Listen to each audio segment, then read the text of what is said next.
నవరాత్రుల టైంలో మనం అమ్మవారికి రకరకాల నైవేద్యాలను చేసి పెడుతూ ఉంటాం కదా.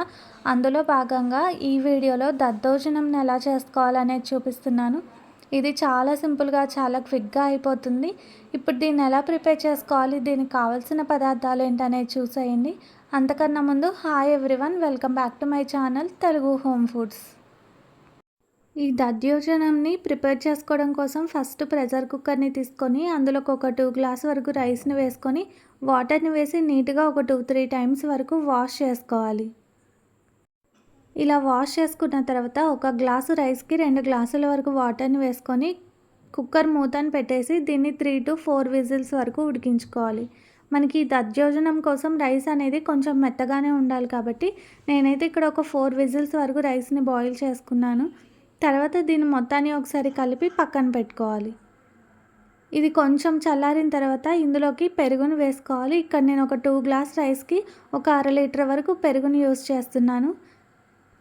ఈ దధ్యోజనంకి తియ్యటి పెరుగు వేసుకుంటేనే టేస్ట్ అనేది బాగుంటుంది. ఆ పెరుగు మొత్తం ఆ రైస్లో కలిసే వరకు కొంచెం కొంచెం వేసుకుంటూ మొత్తాన్ని కలుపుకోవాలి. మనకి దధ్యోజనంకి పెరుగు అనేది ఎక్కువే పడుతుంది కాబట్టి చూసి వేసుకోండి. ఇదంతా బాగా మిక్స్ చేసుకున్న తర్వాత ఇప్పుడు ఇందులోకి కాగబెట్టి చల్లార్చుకున్న పాలను వేసుకోవాలి.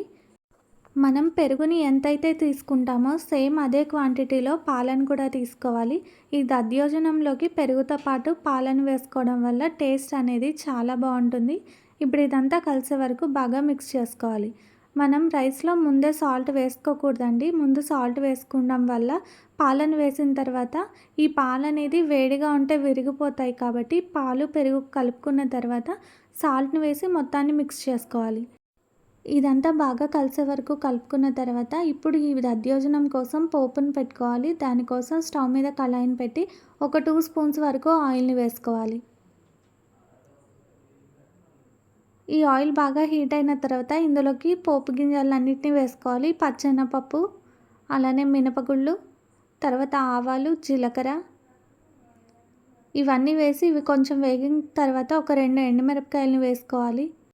తర్వాత కొంచెం జీడిపప్పు, అలానే మిరియాలను కూడా వేసుకోవాలి. మిరియాలు నచ్చితే క్రష్ చేసి వేసుకోండి, లేదంటే డైరెక్ట్గా వేసుకున్నా కూడా ఫ్లేవర్ అనేది బాగుంటుంది.